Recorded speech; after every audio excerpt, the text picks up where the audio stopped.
This is On the Subject, the show discussing film, TV, and beyond, with your hosts Logan NAUGLE and Zachary Jackson, featuring Malcolm Russell-Nelson. Everybody, go with the theme song.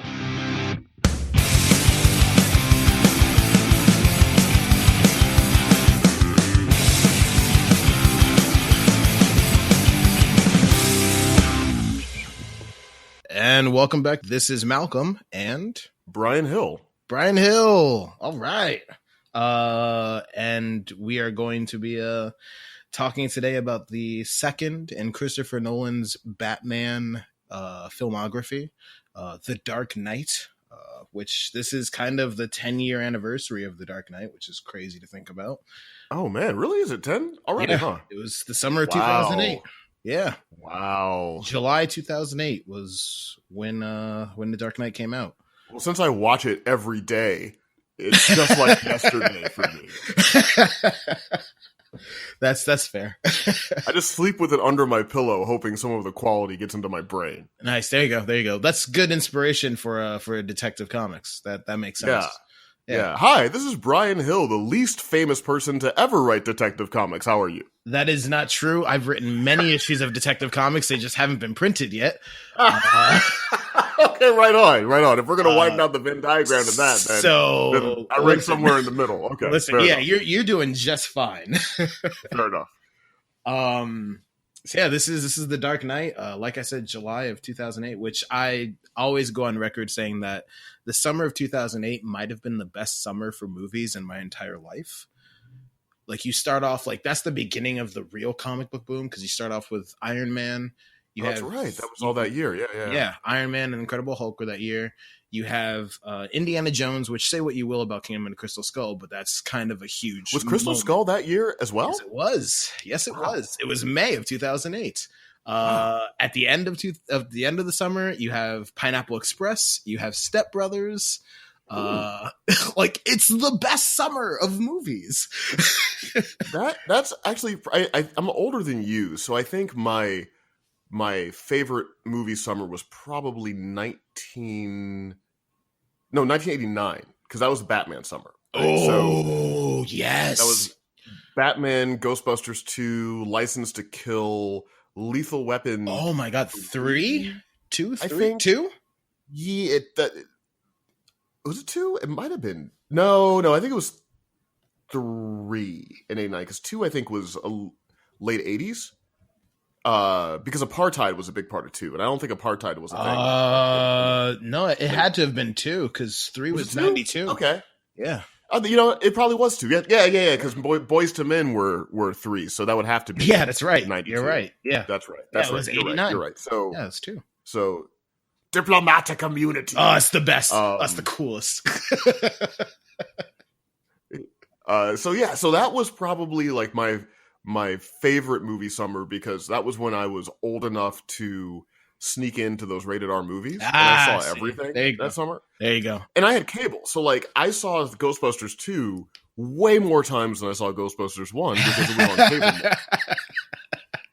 So that's so weird. If anyone who hates my writing, you got to blame cable. Because the reason why my writing is bad, if you hate it, is I always watched the weaker sequels that were in higher rotation. Oh boy. So yeah. Ghostbusters 2, Back to the Future 3. Yeah. Wow. Yeah. That's really weird. You can't tell who I am because I have a mask on my face, even though I have Christian Bale's chin and his lip pucker. Which is see, people talk about the chin and the bat suit. No, it's the lip pucker. You have to have the lip pucker as established by Sir Michael Keaton, who have now made a knight with the powers Michael invested. Keaton in should be a knight.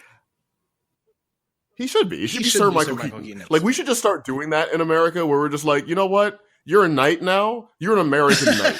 So you're Sir Michael Keaton. We just call it Mr. instead. So we always have to refer to him as like Mr. Michael Keaton, you know? Yes, and that's Mr. how he's Michael American Keaton. knighted, Yeah, that's, you know? Yeah. See, there you go. Yeah, the lip pucker, man. Lip pucker is a critical element of Batman. The lip pucker is the best. It's great. Yeah. I got to be honest, not enough lip pucker on Ben Affleck. I'm going to be honest. He doesn't. That's the thing. Great chin. Great Batman chin. But doesn't do the lip pucker. What's up with that lip pucker? There's none of it. There's none of it.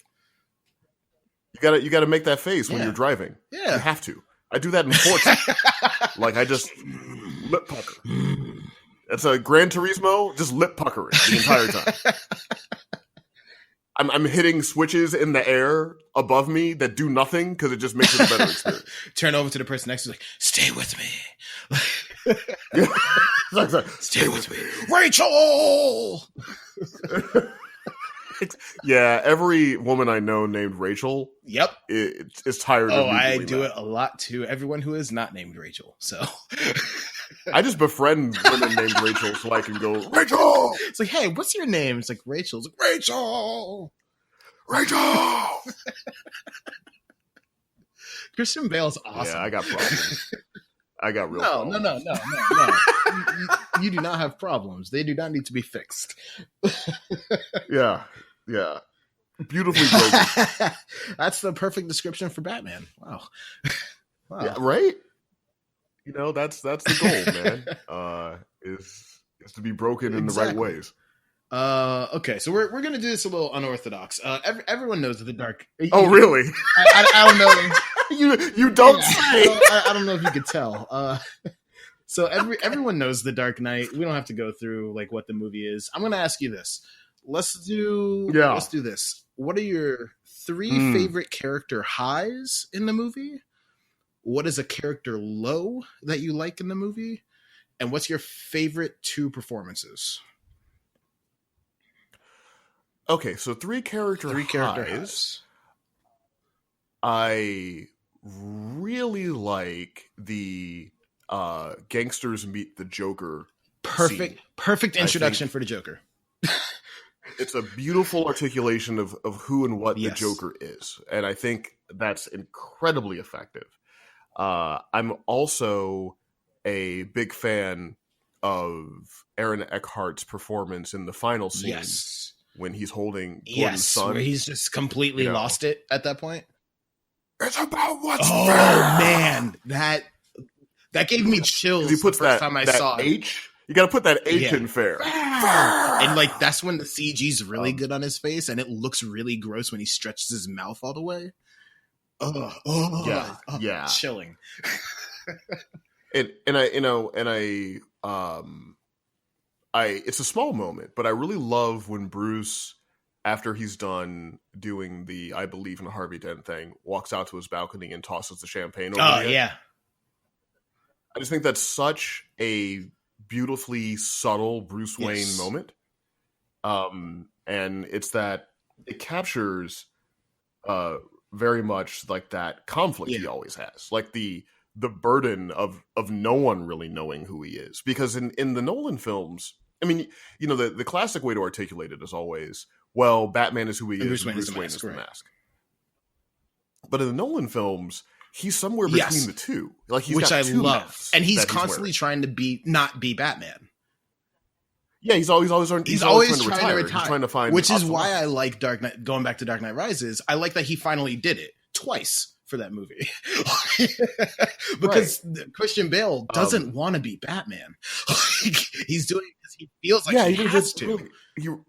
But he really doesn't want to. And it's an interesting place to take it, you know, because it keeps motion in the character arc, which I think is really beneficial to the story. I guess my dark horse runner up character moment is when he is talking to Gordon after he crashes the Lambo. Oh yeah. Yeah. And do you think I need to go to a hospital? Yeah, right.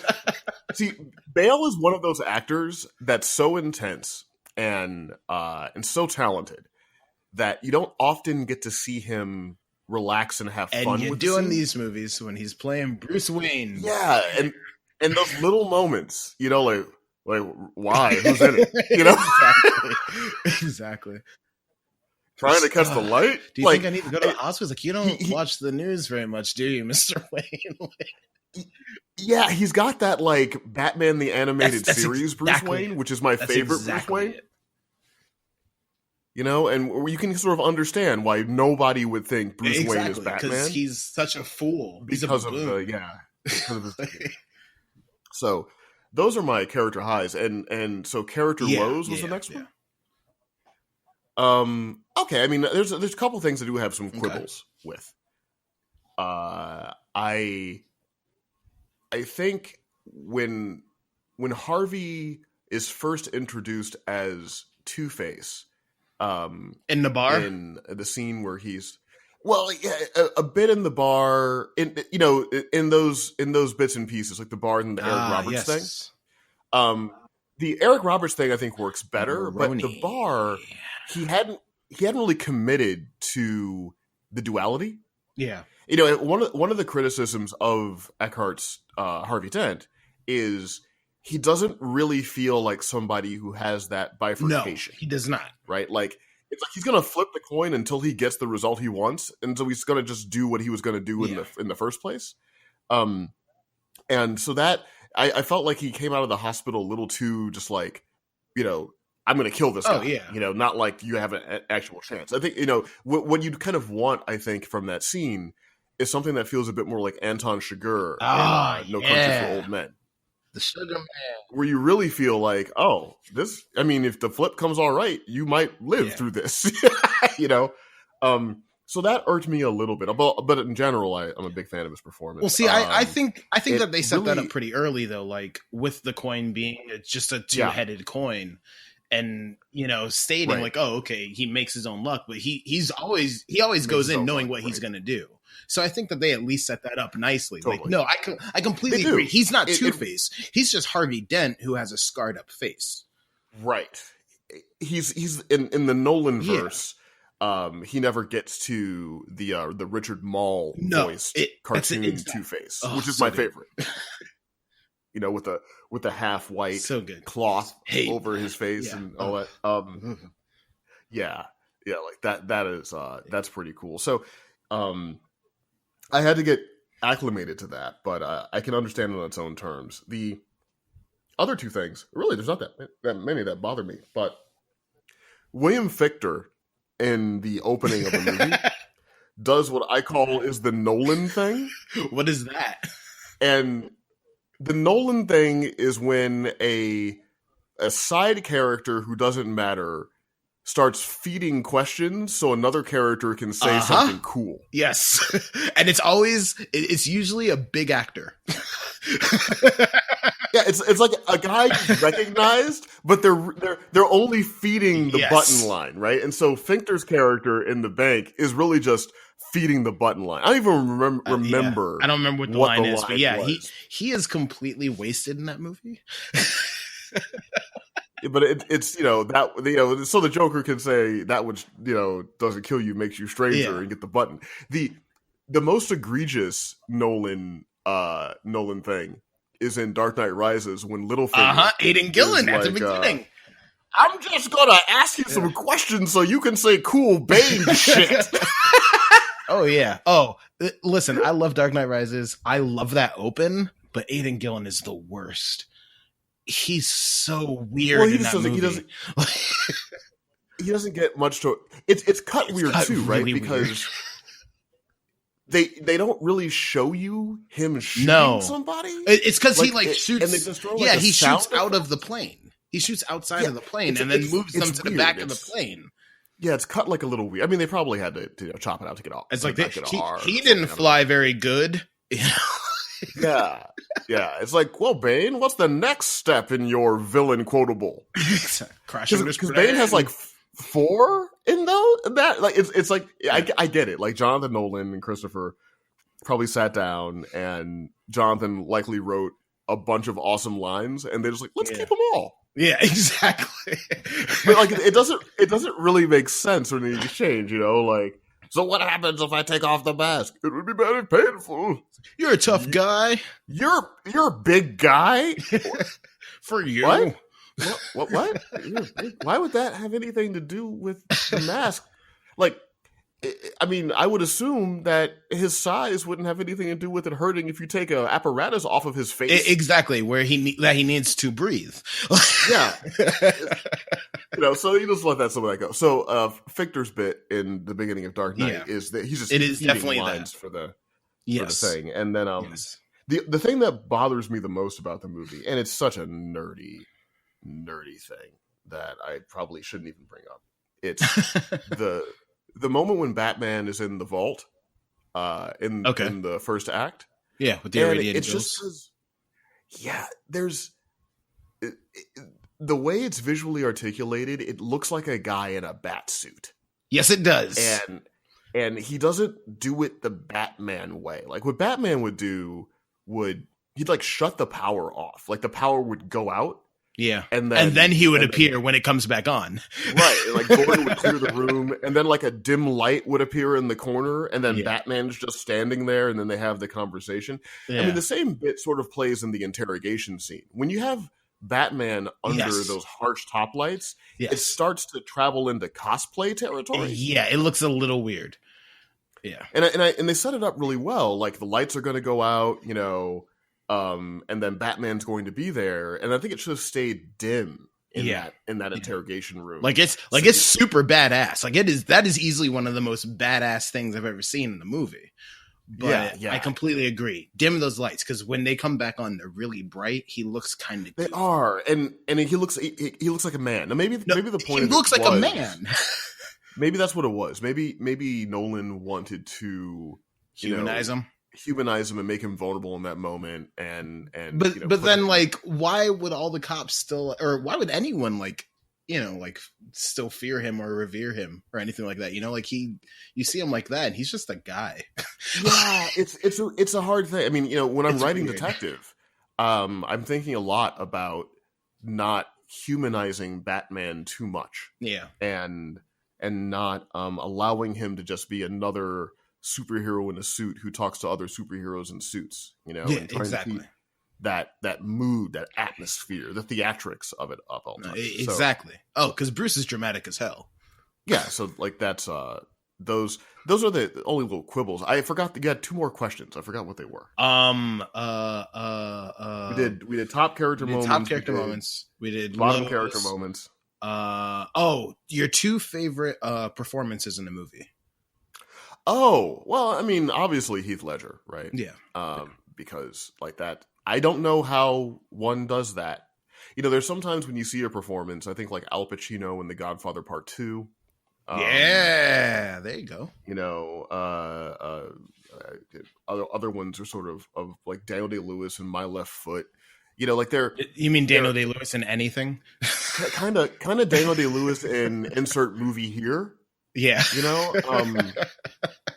And so the Heath Ledger performance is, I just don't understand how that happens. Yeah. Right? Where does that come from? Yeah. Yeah. Like, the way he just it is very hard to carve your own path playing the Joker. Yes. Because you're competing with, cartoons, comics, video games, Cesar Romero, Mark Hamill, Jack Nicholson. Baby. And how do you do that? And he found a way to do it that was really original and compelling and interesting. So much has been said of that performance, but I don't think there's enough that can be said about that performance. That is super fair. My second favorite performance in the film is probably Gary Oldman. Especially at the end. Yeah, I mean, boy, he's good. he's so taut. In those movies, and the way that the cracks show up in him sometimes are just really brilliantly articulated. Like when he's screaming after Batman before the climax, like I have to save him. We have to save Dent. I have to save Dent. Like, it's just emotion, raw emotion coming out of him. Yeah. And Oldman's always consistently amazing. He's one of my favorite actors of all time. He's one of the best actors of all time, easily. Yeah. So I think those are probably my two highlight performances in the film for sure. Special shout out to Tiny Zeus Lister for Love that guy. For doing what you should have done 20 minutes ago? Yeah, for doing what you should have done 20 minutes ago, and for not aging, apparently. Yeah, what is that? Yeah, he's still in the no holds barred frame. Exactly. Yeah, man. Tiny Lister, dude. National treasure. Mr. Tiny Lister, if we're going to keep doing our knighthood. He definitely deserves that knighthood, yes. It's funny, I remember, seeing it the first time in theaters, like, he stands up, and I was like, is that the guy from Friday? Yeah. I mean, like, you have to love Christopher Nolan. Because you think about Christopher Nolan, and he seems like a man that, like, drinks tea, has dessert forks, like, is just a guy that's, kind of erudite, like an erudite guy that probably reads Dickens in his spare time, like Picard or he's something. Got to be, right? Yes, absolutely. But the idea that he's like, oh yes, I think we're going to get Tiny Zeus Lister. I think that would be excellent. It's like, okay, you're exactly. All right. awesome. Like, you're incredible. It's funny. Nolan always gets really interesting, like, actors and just all over, even for just like the small roles, like, okay, William Fichtner, or I was watching Dark Knight Rises again today. I actually noticed someone in that I've never noticed before, and I don't know the actor's name, but the guy who plays the yellow-eyed demon on Supernatural. The guy who plays the witch? The yellow-eyed demon, who's like the bad guy for like the first two seasons. Oh, I haven't seen the first two seasons of Supernatural. Okay. He's spoilers. He's like the big bad guy in the first two seasons, really. But he's in Dark Knight? Dark Knight Rises, there's the whole the whole Wall Street thing, and they block it off with the cops, and then Matthew Modine is talking to this guy who's standing outside, who's like freaking out, saying like, no, like they're stealing the money. Like this isn't a hostage situation. It's a robbery. You guys need to cut the cable. It's that guy. And I was like, oh, weird.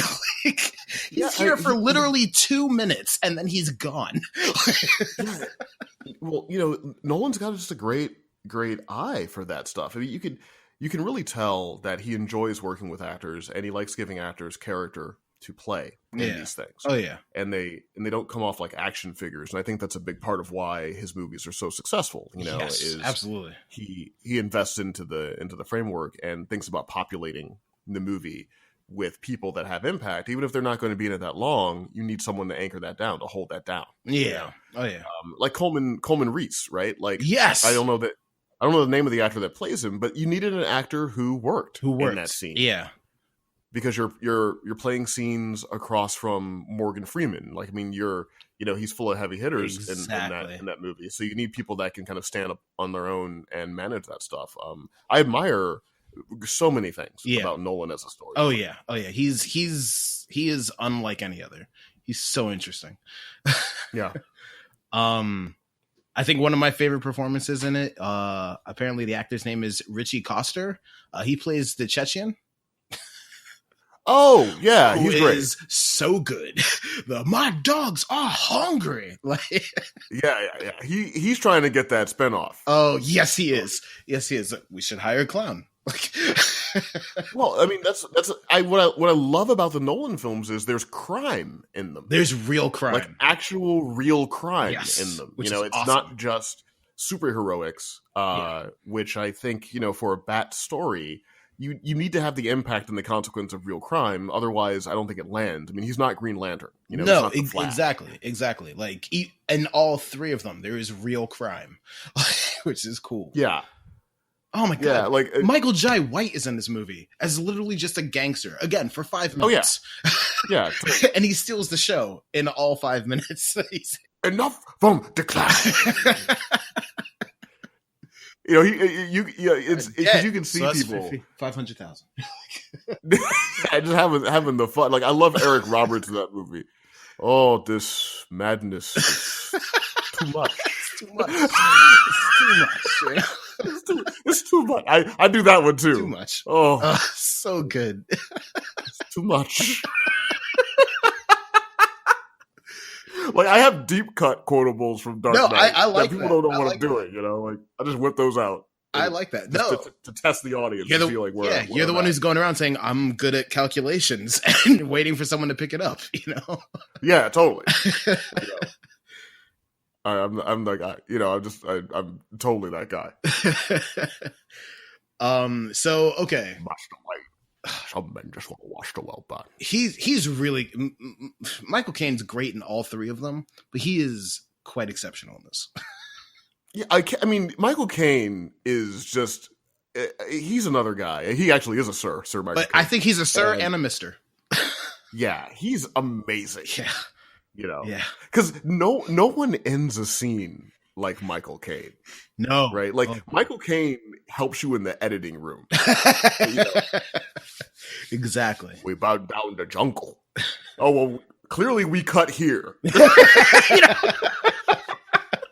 Like if you ever have trouble editing, then just cast Michael Caine will help you. Yeah. He's going to tell you when you cut. Oh, yeah. So I was thinking, at the end of this scene, you should probably cut when I finish the line. I have just a deep affinity for British character actors. That's because there's like 4,000 of them, and they're all amazing. Yeah, and I guess Caine would be a leading man for that's most of his career. Yeah, he's great in a movie called Harry Brown. Oh, Harry Brown is so good. Yes. You should have called an ambulance for the girl. So good. Like, can we get more Harry Browns? Like, what's happening? Why did that people? not take off? I don't understand why that. Like, can I get a Harry Brown John Wick crossover? Oh, yeah. See, that's what I'm trying to do out here, man. I'm trying to make things happen out here. It's Harry Brown, v. John Wick, Dawn of Murder. Oh. John, you sure stay retired. Yeah. Well, I didn't stay retired. Right. I mean, it would be an amazing I'd watch thing. that. I'd watch that. Like, people always ask me, like, well, if you could do anything in comics, like, what would you do and all that? I never have a good answer for the question, but I have a couple of projects that I'd love to be able to do. Yeah. And one of them is I'd love to do, like, a 6-issue miniseries called Get Alfred. And it'll be set in, like, 1971 or something. So he's already retired. He's been, a butler. He's working at Wayne Manor. Okay. I'd probably have Bruce be young in this incarnation, so he's not Batman yet. And then something goes down in London, and he just has to go back to London and pick up all the old ways and do himself some killing. Oh my god, that sounds awesome. Yeah, it would be like a total like 60s, early 70s, Henry Mancina on the soundtrack, like Steven Soderbergh sort of thing. That would be so sick. Yeah, it wouldn't be comic booky. I mean, it would be comic booky, but like in that like Rick Remender Exactly. way. Okay, who do you get to draw it? Ooh, well, you need Phil Noto to do the cover. If I'm picking anybody, Noto does the covers, absolutely. I'm plucking people from Marvel and the rest of it, right? So I think you got to get Noto to do the cover. Oh, yeah. And then I'd love to get John Paul Leon to do the interiors. Yeah. Right? Yeah. Like, get Alfred, man. Like, that's a ball game right there. That would be amazing. Cool. So it would look like Michael Caine and Get Carter. Yeah, exactly. No, I don't think that they would want to do that. They might. It could be a Black Label book. Sell it as a Black Label book. Just throw some sex in there, and then you're good. Could be an interesting Black Label book. I don't. I don't know. I don't know if they're willing to invest that much into my weird fever dream, my weird Mike Hodges fever dream. But said, "Wow, that book will have a very specific audience of 35 people." And I want to do Get Carter with Alfred, like Steven Soderbergh directed it. Awesome. Give me more. Dan DiDio would promptly punch me in the face, and then that would be the end of that pitch. Give me more like genre comics like that. That'd be sweet. Yeah, I think it'd be pretty cool to like just riff on something like that. So I think like that, that would be a really awesome bit of story. That is a great idea. All right, well I'm here for it. I'll buy it. Right on. I got one. Okay, so I'm going to go into an argument here. Okay, here we go. So I am pretty public with saying that Dark Knight is my least favorite of the three. Oh wow! I think Dark Knight is a really well done movie. However, let me go through it. So Batman Begins. Yeah, break this down. I'm breaking it down. So yes. Batman Begins. Batman begins in that movie. Yes, he does. Now, at the end of Batman Begins, my favorite scene in Batman Begins is the escalations talk at the end. The whole, like, it's Gordon and Batman on the roof, and he's like, what about escalation? He's like, escalation? He's like, well, we buy semi-automatics, they buy automatics. We start wearing... Right, the Untouchables quote. It's great. I think that promise to fit to fit escalation for what happens in Batman Begins is better delivered in Dark Knight Rises than it is in Dark Knight. Okay. I think that especially since Dark Knight Rises is so directly tied to Batman Begins, I think Dark Knight would have been a better third part, maybe, than a second part. Like, it feels weird for that to be I guess it's kind of like an Oreo, where, like, you know, Dark Knight Rises and Batman Begins are the cookie, and then the cream filling is the Dark Knight. But that just doesn't seem right for this trilogy. Like, and to put it in context, when I saw Dark Knight Rises the first time, it was opening night, and I did the whole marathon, which I think is the only way to watch Dark Knight Rises properly. It's like if you watch Batman Begins, Dark Knight, and then Dark Knight Rises. Begins, and then so that was how I saw it for the first time. And so, granted, I have that context for it. Like, that's just how I see it in my head. But I think Rises and Begins are so tied together, and that is a complete loop, that Dark Knight is just somewhere there in the middle. Well, I think part of the reason you feel that way is the Nolan trilogy, I think, should be 4 films. Okay. Mainly because we don't really get a film where Batman is just Batman. I agree. Right? So the thesis of the Dark Knight is he's going to turn himself into, you know, the bad guy because you know, someone has to fall on the sword and all of that. The problem I have with the way that's articulated by the story is he sort of starts off the movie as the bad guy. Yes. Like, there's not really a functional difference between how Gotham feels about him at the end of the movie and how Gotham feels about him at the beginning of the movie. So this idea of sacrifice didn't really get carried. So, like, there's sort of 2 ways to approach that. Either you do a movie after Batman Begins that's not the Dark Knight. Yes. Right? You do, like, Riddler, Penguin, where he is just straight up Batman. He's just straight up Batman, right? And Batman does it, wins the day, gets a statue, and then in Dark Knight, in like the 3rd film, the Joker shows up to be like, well, I'm going and he's broken down. Tear all of this apart. Ooh, that was good. You know, like, you know, heroes. I like that your Joker's kind of like the nerdy white guy in the room. Yeah, and, you know, just like, what I love in that little moment when he's talking to the gangster, the guy's like, "You're crazy." No, I'm not. No, I'm not. No, not. Do you think you're going to get away with this? Yeah. Like, so if you had a sort of like just a straightforward Batman story, you know, atmospheric, that would absolutely help. Yes. And then you could go Dark Knight, and then you could do Dark Knight Rises. That is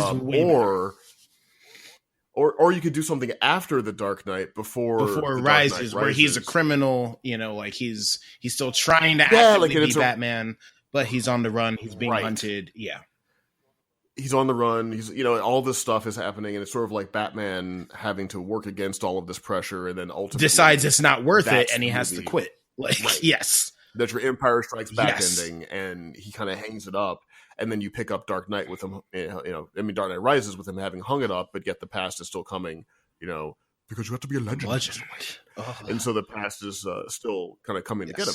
So yeah, I feel like because we think in 3s, it was a trilogy, but we're missing a 4th film that should be in there. I completely agree. That is exactly what would help it. And I mean, it's funny because earlier I talked about how much I love that, like, Christian Bale doesn't want to be Batman, but that doesn't help that, like, you go from him becoming Batman and Batman Beginning to him immediately being like, well, if I help this guy win an election, then I I guess I don't have to be Batman anymore. Like if we have Den, I don't have to be Batman. You know, like it doesn't help. It would also help the Rachel relationship, because if we got a movie after Batman Begins and before the Joker showed up, because everyone's going to go watch the Joker. You don't need to necessarily have to go to the immediately Joker do next that. No. because we know the Joker's coming. Right. And if you're really slick, you know, not that I have any problem with the way that they articulated it, but if you wanted to do like a Red Hood thing, then you could do that in the movie after Begins, and then Joker shows up in the next movie, right? Dope. But it would have helped to see Rachel work with Batman in a movie, because I think there's a lot of told and not shown in that relationship in Dark Knight. It's a lot of like, well, you know, I was in love with this character, and so you audience are supposed to care about this. But I didn't get a lot of it. No, I think the way that I could have, if there had been a little more, you know, Rachel, Bruce trying to make this work in a movie. I guess that's your B story in that film, right? Let's say the A story is Batman versus the Riddler, and then the B story is Batman and Rachel actually like trying for it. You know, trying to make it work, and it just ain't gonna work. You know, it's just not gonna work, because no normal person could understand what it's like to be in a relationship with that. And then when you pick up the Joker story, you know, she is with Harvey Dent, and now that love triangle is more investment, I guess. No, agreed. But I mean, but I also understand why Nolan didn't want to spend 15 years of his life making one story. I mean, that's a huge commitment. That's a James Cameron If he did commitment. that, we would have missed out on something of his. Yeah, I think Inception would have been Inception. Yeah, right. Because there wouldn't have been an Inception. Because Inception came before Dark Knight Inception was Rises, 2010, and Rises is 2012. Yeah. So so we wouldn't miss Inception, which is a massive game changer. right. So like, I absolutely get it. But I just feel like that could have been an interesting way to sort of play that story out. I completely agree. See, this is why we get a writer on to talk about this, man. Like that's you just fixed it. Well, yeah, and don't let my dumb ass tell Christopher Nolan. All right, Chrissy boy, let me tell you.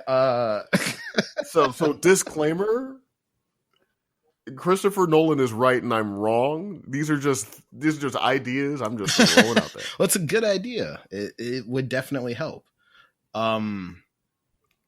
Christopher's like sitting somewhere like, I wish he would get my name. Said, how does he know who I am? He knows about this full film.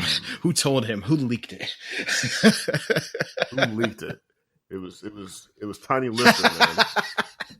He's got those loose lips. Got backdoor channels. He's got those loose lips, man. You know, got backdoor channels to him, man. I got people everywhere. Wow, you just fixed my problem. That's exactly what it needs. It needs another movie. That would have been awesome. Yeah, I've always felt that with it, you know, because you can just see where it would go. Yeah, like you just feel like you're missing stuff. And it's funny because you don't even feel like you're really missing stuff in the 7-year gap that he wasn't Batman between Dark Knight and Dark Knight Rises. You feel like you're missing stuff from before that. Right. Yeah. And you know, you could set some things up that you don't have to fully pay off until later on. Like you could set Selena Kyle up earlier without having her be like a love interest. You know, you could just do different things. They don't have to do anything with that. You know? She was perfect. I did like Anne a lot in the movie. I felt like Dark Knight Rises, it has a little too much happening in the same story, especially like towards the back half. It has a lot going on. Yeah, like, you know, because you want things to breathe a bit. So the Selena Talia al Ghul B story, I just felt like it didn't have enough space to breathe as much as I would like it to.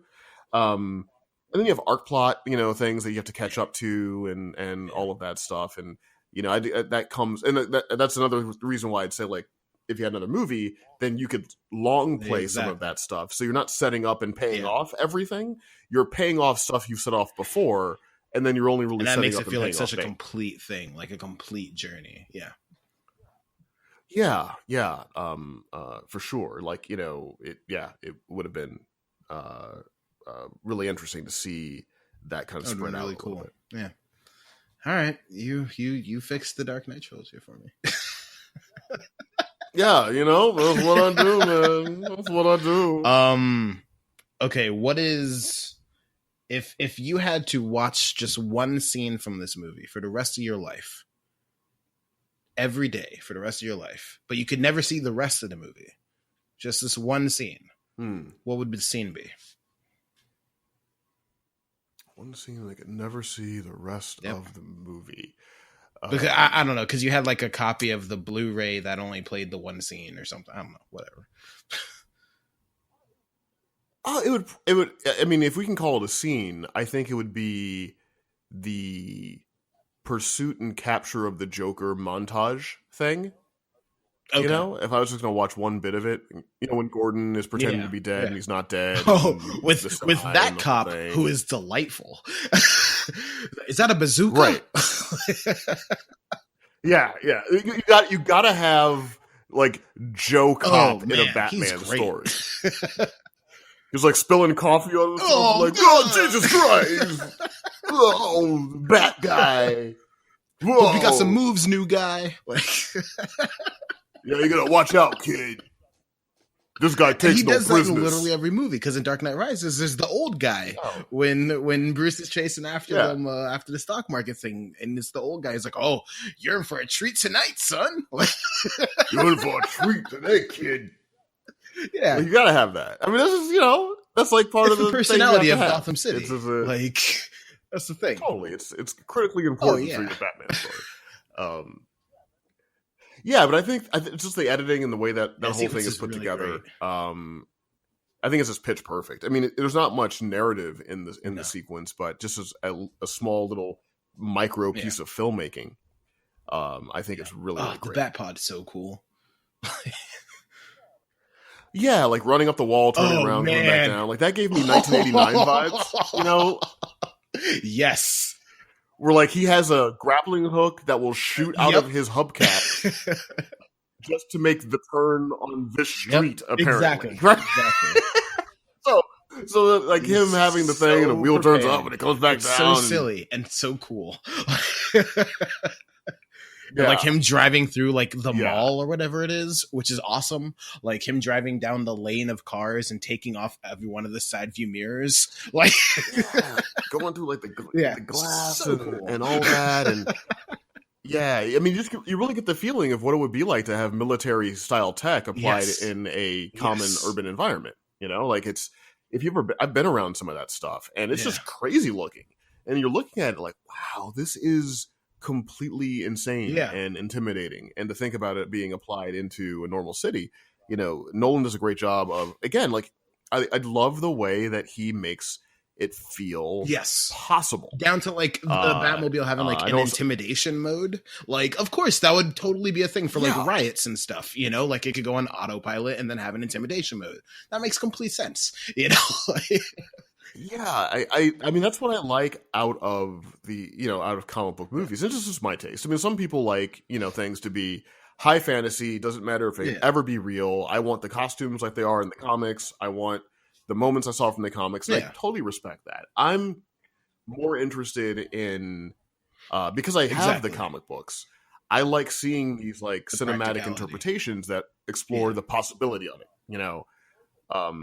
And like the little things, like the way that he cuts when the Joker pulls the sawed-off shotgun and shoots that guy out of the truck, and you feel the impact of it because it happens so fast. I think there's a little ramp up too. I think he does slight fast motion on the move, so it's just a quick boom and you're out and like that was bad. That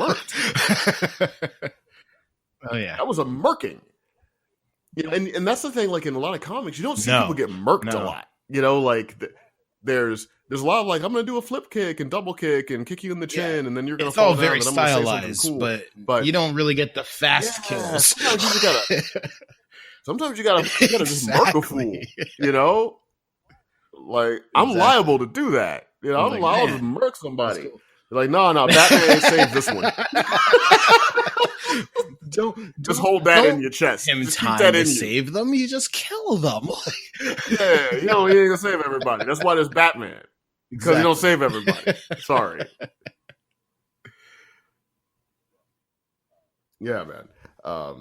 But that would probably be the bit. What's yours? What's your piece? It might be the end sequence. The whole like Dent has Gordon's family points the gun at each one of them to see which one Gordon loves the most. And then like when Gordon flips out when he has the gun on James Jr., he's like, oh, we have a winner. You know, like that whole sequence is so good. And that's when everyone is acting so well. I'm a big fan of like watching a child actor like just perform, you know, which sounds weird, but like that kid is great. Like he looks genuinely freaked out. Nolan's good with kid actors. They don't show but when up they a lot, do, but when they do show wonderful. Up, like the Bruce Wayne kid in Big Hens is really good too. Oh man, yeah. You know, he's just, it's the hardest part about directing, for me. And I've only done short films, but I've been on sets for features, you know, quite a bit. It's the constant attention you have to pay to every detail. And it takes mental stamina. It takes a certain amount of acuity to do that. Because if you're shooting a movie for 3 months, 4 months, you know, these movies shoot for a long time. It's very easy to get into a place where you're not paying attention to everything. And then when you get your footage back and you're in the editing room, you're like, oh man, I should have watched that. I should have made that a little better. You know, I could have done more there. And Nolan is great about maintaining, you know, that sense of detail in his movies down to a day player or camera move here or the rest of it. You know, the wide angle lenses and the distortion that he uses on them and when he uses them and all that is just really interesting stuff. In, you know, so anyone out there thinking about directing something, the thing that you have to really practice is your ability to pay attention for an extended period of time. For weeks and months. and then do it again. Like shooting out of sequence. When you have to go do reshoots.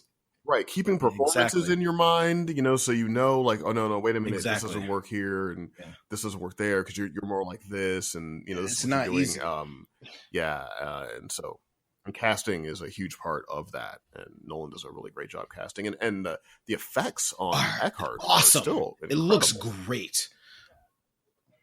Yeah, I mean that's some of the best like CGI I've seen. And it looks so unsettling. It's hard. Like, I don't want to look at it, but I keep looking at it. Yeah, it's rough. It's hard. It is. Like I remember when I first saw the movie, I'm like, man, it's hard to look at Harvey Dent. You know, and like I'm sure if I was in the same room as him, I'd throw up. Like it looks like it smells. You know.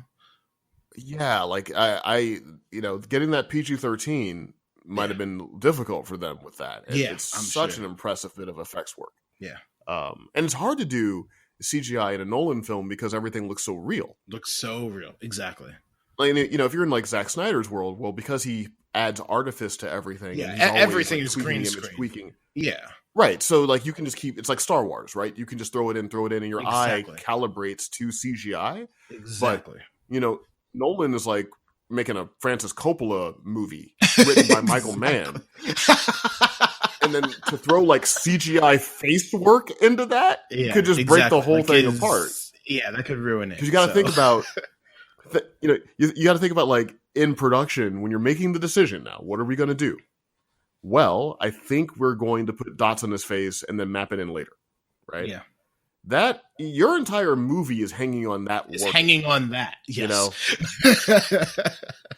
And when you're shooting it, you're not seeing Two-Face. You're seeing Aaron Eckhart with dots on his face. Yes, you are, and you still have to act like you're seeing Two-Face. Yeah, right. You got to trust that your effects department's going to deliver the effect that you need. Exactly.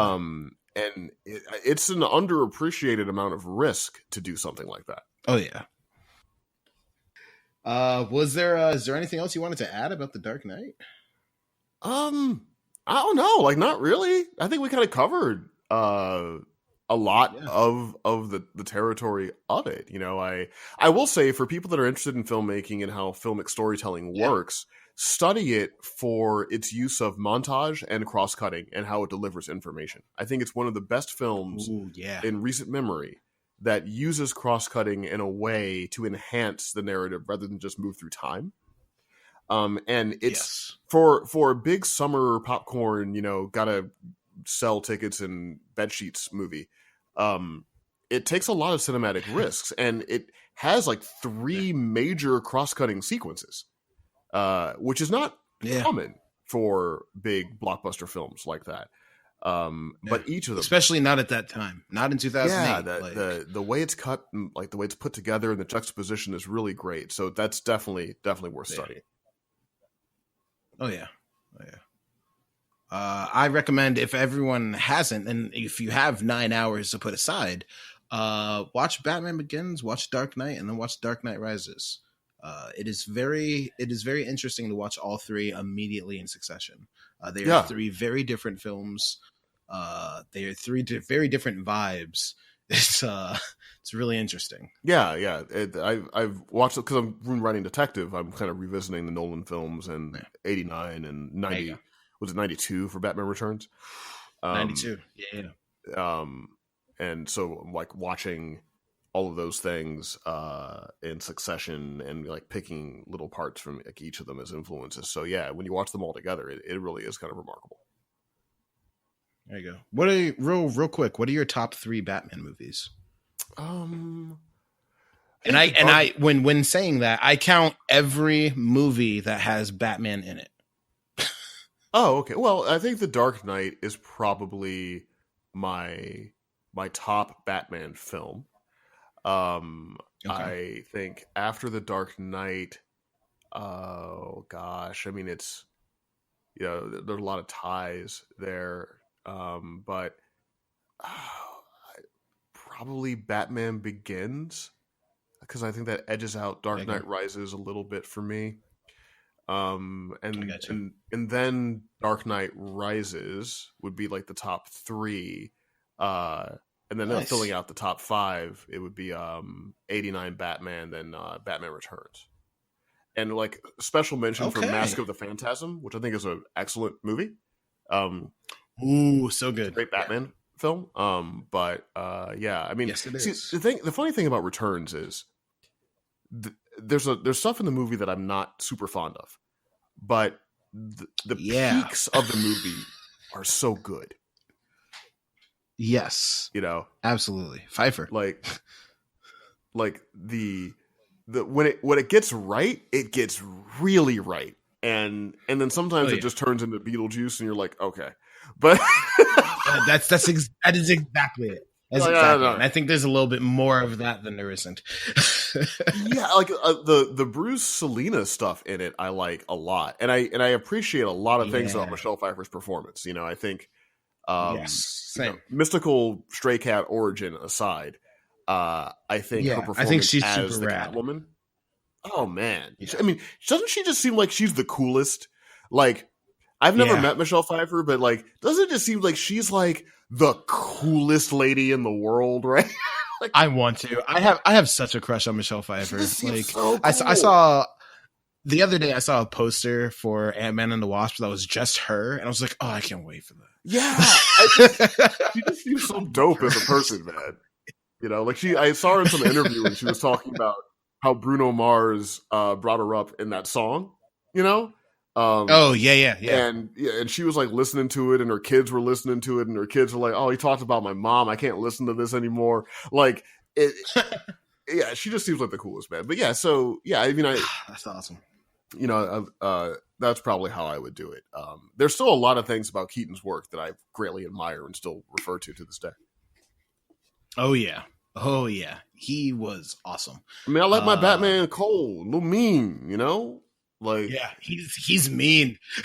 A little cold in there. I think my 3 are probably Batman Begins, number 1. Yeah. Honestly, Lego Batman movie for number 2. Oh, right on. I think that is a super honest portrayal of how messed up Batman is. Yeah, for sure. And that's probably my favorite take on the Batman Joker relationship, where like Joker thinks they're actually in a relationship.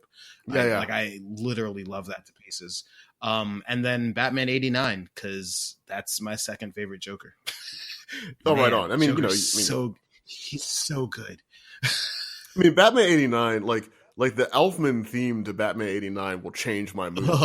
You know, yes. Like so that's like one of those things. It's like Pavlovian at this point. If I'm just like kind of aimless, I don't know what's going on. It's like, oh, I know exactly what to do now. Like I know, and I'm fired up. You like stand up out of your chair and look out the window as the bat signal shines on the wall against you. Oh yeah, like yeah, absolutely. Like it's, yeah. So that, I mean, that film is so close to my heart. It's almost like I can't even make a list because even though if you watch it now, you know, there's some editing things that are weird, and you know, you can kind of absolutely you can see some of the seams literally. Yes. In the movie. Yes. But just something about that. I mean, just because of the time when I saw it as a kid, like it just takes me right back to being a kid, man. Like I just watched that movie and I'm just bat dancing, you know, like I'm just party man. You know? Oh man. You know, I mean, you know, Arms of Orion was like a slow song. When I was in high school for the high school dance, like, oh man, come on, man, you gotta love that. Oh yeah. I would have bust that body. Like, it's literally my second favorite Prince album. It's amazing. It's amazing. It's so good. Party Man is a really dope song, man. Party Man is such a good song. Yeah. So you know, always gotta pour a little out for the '89 Batman, man. That one right there. Yeah. That's some of the foundation of Batman gangsterism. Yes, it is. Well, I think that's a perfect place to end this episode. Brian, thanks again for coming on, man. Really appreciate it. Thank you for having me. It's been a lot of fun. I'm happy to come, shoot the shit about movies anytime. Awesome. I will literally hold you to that. Cool. Awesome, man. Well, thanks again for listening, everybody. Oh, yes. Okay, which RoboCop do you want to be on for? Any of them, man. But I'm probably be funniest if I was talking about 3. Okay, bet. Cool. Because 3 is something else, right, man. 3 is something else. Yes, it is. Yes, it is. That's the only RoboCop movie I've only seen once. That was wild. That one right there? That RoboCop right there? Yeah. That was wild. Yeah, that was wild. That's a movie. Wow. Yeah, let's not talk about that yet. Yeah. All right. Well, that's the end of this episode. Thanks again. Rate, review, subscribe, yada, yada, yada, all that jazz, whatever. Have a good night, everybody. All right. Cheers, guys. Thanks for listening to this episode on On the Subject. If you enjoyed this episode, feel free to share it, subscribe, rate us on whatever podcast source you're using. For more content or to reach out to us, follow the podcast on Twitter and Instagram at On the Subject. And for more details, links are in our show notes. Thanks again.